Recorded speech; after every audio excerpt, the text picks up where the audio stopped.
मुझे बेटी के रूप में पाना है तो कोई साधारण बात नहीं हो सकती। सती जी ने कहा मुझे पहले शंकर जी से पूछना पड़ेगा, भोले बाबा से मुझे पूछना पड़ेगा, क्योंकि तुम्हारे घर में अगर बेटी के रूप में जन्म लूंगी तो पहले मुझे ये सती का शरीर तो छोड़ना पड़ेगा ना। ये चोला छोड़ूंगी तब तो अगला चोला ओढ़ूंगी। अभी तो मैं दक्ष प्रजापति की बेटी हूं, अभी मैं माता प्रसूति की कन्या हूं,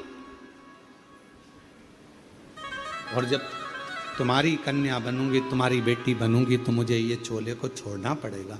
और इस चोले को छोड़ना कोई साधारण बात नहीं है। इस चोले को छोड़ना कोई साधारण बात नहीं है।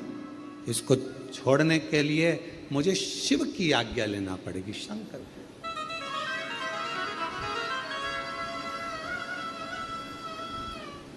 आप तप में लगे रहो, मैं शिव से पूछता। सती मैया गई भगवान देवादिदेव महादेव के पास में, भगवान शंकर के पास में और भगवान शिव जी के पास में जाकर मां सती बैठ गई।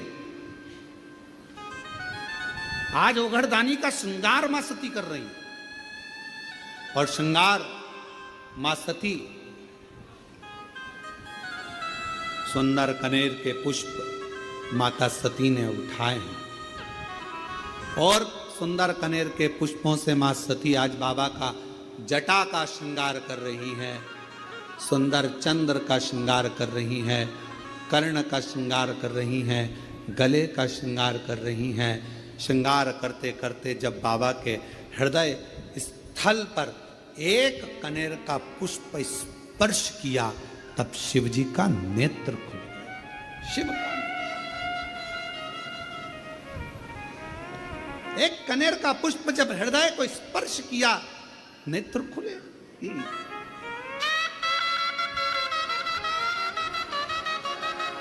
कितना सुंदर कहा है। शिव महापुराण की कथा वर्णन करती है, यदि किसी भी अष्टमी तिथि को 12 महीने में शुक्ल पक्ष कृष्ण पक्ष की अष्टमी तिथि पड़ती है, यदि किसी भी अष्टमी तिथि को अगर किसी ने नियम बनाया 5 अष्टमी का, 8 अष्टमी का, 7 अष्टमी का, 7 अष्टमी का, एक कनेर का पुष्प शिवजी के शिवलिंग को समर्पित करना, अशोक सुंदरी के स्पर्श करना, और जो जलाधारी होती है, जैसे ये शिवलिंग है, ये जलाधारी है, तो पहले शिवलिंग पर स्पर्श, फिर अशोक सुंदरी का स्पर्श, फिर जलाधारी पर कनेर का पुष्प शिव जी की ओर मुख कर कर, अर्थात जैसे मानो ये कनेर का पुष्प है, तो ऐसा शिवलिंग का स्पर्श करते हुए जलाधारी पर जो समर्पित करता है, भगवान शंकर उसके मन की कामना को पूर्ण जरूर करते हैं। एक कनेर का पुष्प, एक कनेर का पुष्प मां श्रृंगार कर रही है। कनेर के पुष्प से माता सती श्रृंगार कर रही है। पहले जटा का श्रृंगार किया, बड़ा मैया ने कनेर के पुष्प से जटा का श्रृंगार करा, कर्णों का श्रृंगार करा, गले का श्रृंगार करा, वही कनेर का पुष्प। क्या बात है। आज आप अचानक यहां, अचानक आपसे एक निवेदन करें आज शिव महापुराण के माध्यम से, जितने भी शिव भक्त कथा को सुन रहे हैं आस्था चैनल पर, फेसबुक, यूट्यूब पर, आपसे आज एक निवेदन करते हैं, करके देखिएगा। रोज मंदिर जाते हो, रोज जल चढ़ाते हो, रोज झाड़ू पोछा भी लगाते हो, रोज तुम कुछ ना कुछ जो रोज करते हो ना, रोज प्रतिदिन जो करते हो, कभी कभी हफ्ते में, महीने में एक बार थोड़ा सा बदल कर देखो, थोड़ा सा। रोज झाड़ू लगाते हो, पोछा लगाते हो, आज बाबा का थोड़ा श्रृंगार करो। रोज फूल लेकर जाते हो, बेलपत्र लेकर जाते हो, आज घर पे थोड़ा सा चंदन घिसो, थोड़ा चंदन। किसके लिए घिस रही हो? जम के बोलो जरा, अपने भोले बाबा। थोड़ा चंदन घिसो, वो नहीं, डब्बी मिलती है बाजार में, लोग आग अष्टगंध को ही चंदन समझ लेते हैं और थोड़ा सा पानी में घोला और श्रृंगार करके पोत के बाबा को लगाकर आ गए। ना ना ना ना, ऐसा ऐसा नहीं। थोड़ा 2 बूंद पानी डालकर थोड़ा सा फिर चंदन को धीरे धीरे घिस रहे हो।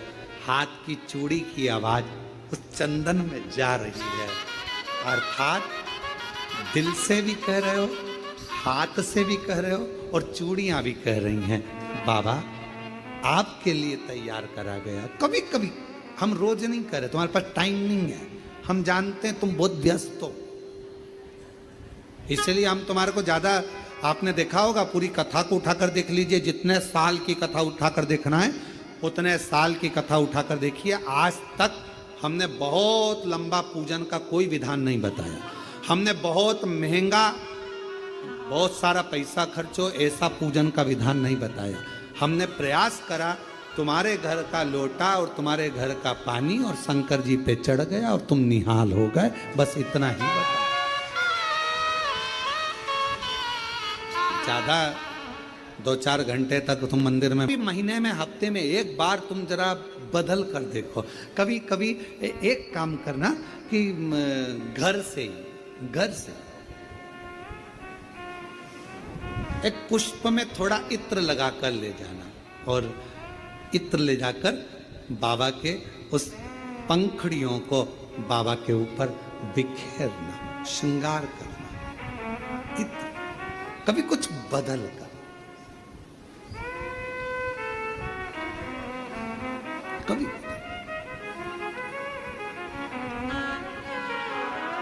थोड़ा सा। आज सती मैया ने जैसे ही कनेर का पुष्प का स्पर्श किया, शिव जी के नेत्र खुले। क्यों? रोज जल चढ़ता था, रोज श्रृंगार होता था, पर कनेर पुष्प से कभी माता सती ने हृदय का स्पर्श नहीं कराया था, जो आज करा दिया। बदल कर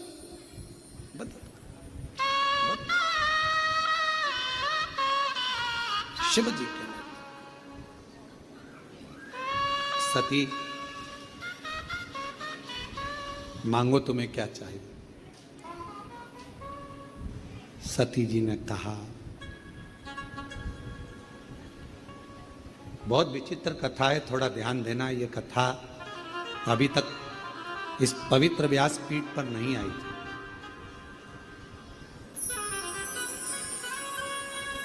रामायण किस किसने सुनी है? सबने सुनी है। रामायण किस किसने पढ़ी है? सबने पढ़ी है। आप लोगों को मालूम होगा कि राम जी को वन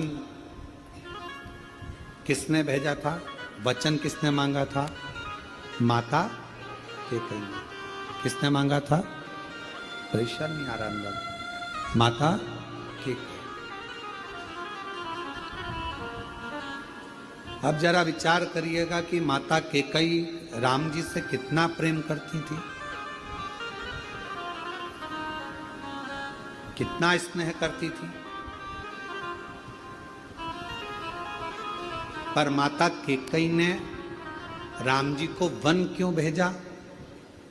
क्योंकि अगर राम वन नहीं जाते तो फिर इतने असुरों का संहार नहीं होता, पृथ्वी का कल्याण नहीं होता और हमारे सनातन धर्म में फिर राम राज्य की स्थापना नहीं होती।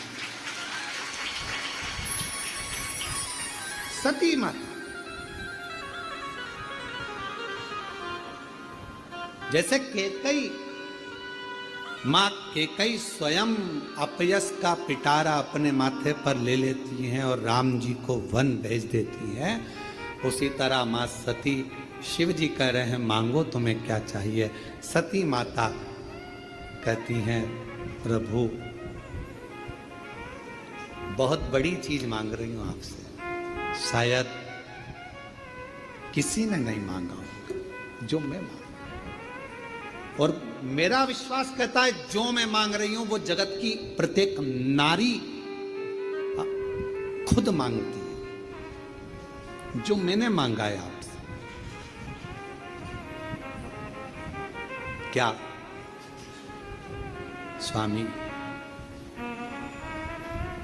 अखंड सौभाग्यवती हो कर इस संसार से जाना चाहती, अखंड सौभाग्यवती।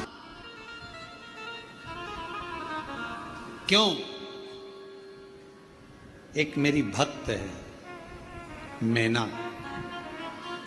हिमवान की धर्म पत्नी, हिमालय राज की धर्म पत्नी मैना मेरा तप कर रही है, मेरी साधना कर रही है, और मेरे को उसने मुझे मांगा है कि तुम मेरे घर में पुत्री बनकर आ। शिवजी कहते हैं तो उसको तेरे जैसी कोई बेटी दे दे।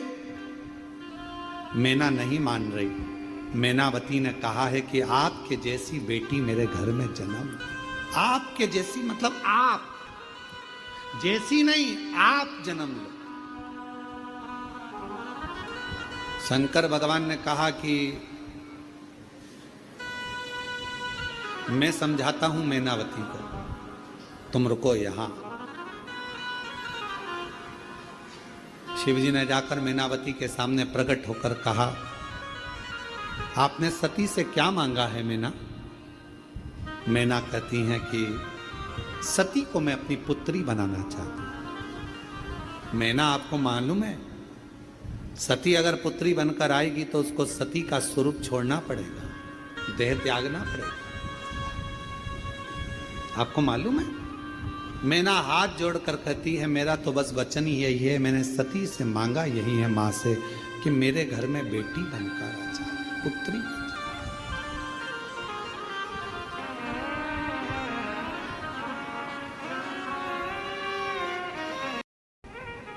शिव जी कह रहे हैं तुम और कुछ मांग लो, सती प्राण त्याग देगी। मैनावती जी कह रही हैं तो माता सती मेरे सामने आकर कह दे कि मैं नहीं दे सकती। शिवजी कहते हैं कैसी बात करती हो मैना, वो आद्य शक्ति है, वो दुर्गा, वो भवानी, वो अष्ट भुजा धात्री, वो कुष्मांडा, वो चंद्रघंटा, वो स्कंदा है, जो नवरात्र की साधना करता है, जो मांगता है वो दुर्गा वो दे देती है। जो नवरात्र की साधना करता है वो देती है। और तुमने 9 दिन तक शुक्ल पक्ष की अष्टमी से लेकर 1 वर्ष शुक्ल पक्ष की अष्टमी तक लगातार तुमने देवी की आराधना करी है सती की, वो तुम्हें नहीं देगी, देना पड़ेगा। वो तो मैं आया हूं कहने के लिए कि तुम और कुछ मांग लो। मैनावती नहीं मानी। मां सती आकर कह दे कि मैं नहीं दे सकती, मैं चली जाऊं, मैं जाऊंगी यहां से, बस कह दे आकर कि नहीं दे सकती। आपने अगर दिल से एक पत्र है, अच्छा है, देखो दिल से मांगा है, का क्या है भरोसा कब किस पर हो जाए, जरा हम पर कर दो, जरा हम पर कर दो। वो करुणा सागर, वो दया सागर शंकर भगवान कह रहे हैं ऐसा नहीं हो सकता कि वो मांगा और दे नहीं। शिव जी चले गए।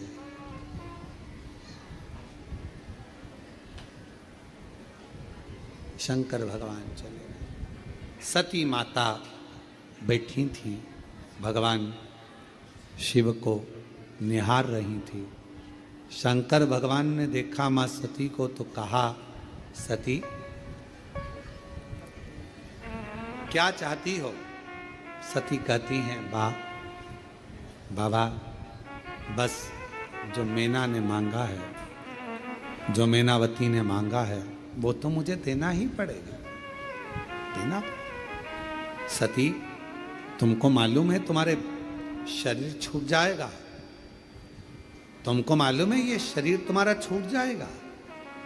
सती कहती हैं अगर अपने भक्त को कुछ देना है तो कुछ तो छोड़ना पड़ेगा, कुछ तो छोड़ना पड़ेगा।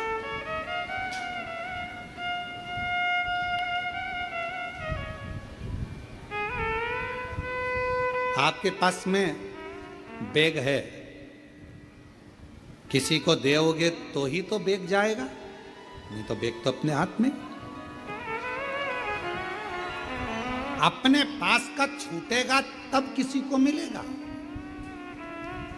सती मां कह रही हैं, मैं अपने शरीर को छोड़ने को तैयार हूं, बस आप मेरा साथ दे दो, आप मेरा साथ दे दो। शिव जी ने पूछा क्या साथ? सती जी कहती हैं, मैं ये शरीर छोड़ूंगी तब मैनावती के घर में पुत्री के रूप में पार्वती बनकर आऊंगी। मेरा शरीर मुझे छोड़ना है, आप मेरा साथ दो, आप मेरा साथ। शिव जी कहते हैं, सती तेरे शरीर छोड़ने में मेरा साथ? हां, मेरी इच्छा यही है, मेरी इच्छा है। मुझे इन बंधनों से मुक्त करिए।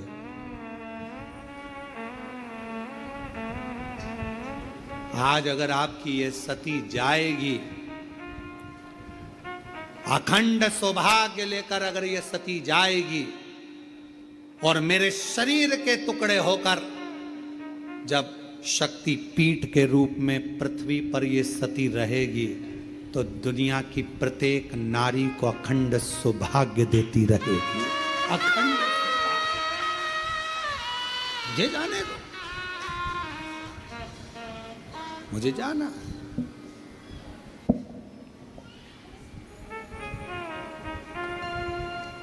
और कहते हैं ना,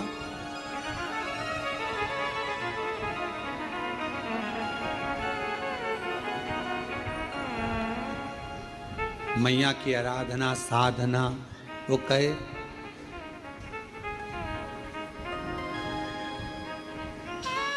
जब मां देने पर आ जाती है तो अपने पास कुछ भी नहीं रखती है। जब मां देने पर आ जाती है अपने पास कुछ भी नहीं रखती है। और मेरी माता सती ने उसी समय पर मैनावती को वर दे दिया, तुम्हारे घर में पुत्री बनकर आऊंगी। मैनावती समझ नहीं पाई, मैनावती को समझ नहीं आया कि ये मांगा मैंने और मां सती तो अपने प्राणों को त्याग देगी मेरे घर में बेटी बनने के लिए, मेरे घर में पुत्री बनने के लिए। मैं बेटी बनकर आऊं।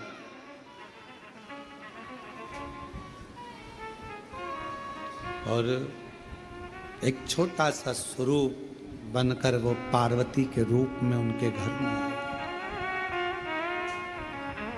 कितना बड़ा लीला रची है। देवाधिदेव महादेव ने कथा सुनाने लगे, कथा सुनाने कर लेकर आ रहे थे और परीक्षा ले ली, सती का त्याग कर दिया। ये शिव जी की सारी लीला है, शंकर भगवान की पूरी लीला।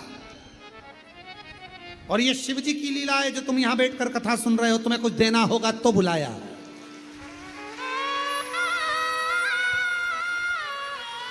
शिव जी की लीला है, शंकर भगवान की लीला है।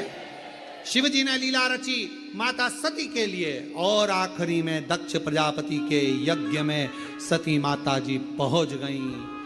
कितना समझाया दधीची ऋषि ने, दक्ष प्रजापति को कितना समझाया पर मानने को तैयार नहीं हुए। एक कथा बहुत अच्छी है, दधीची ऋषि और दक्ष प्रजापति, उसको कल की कथा में लेंगे, कल की कथा। और गई मां जगत जननी जगदम्बा अम्बा। ऐसा नहीं कि दक्ष प्रजापति के यज्ञ में लोग कहते हैं कि सती अकेली गई थी, पर कौन बताए सती के दिल में शिव बैठे थे जो यज्ञ पे पहुंचे। यज्ञ और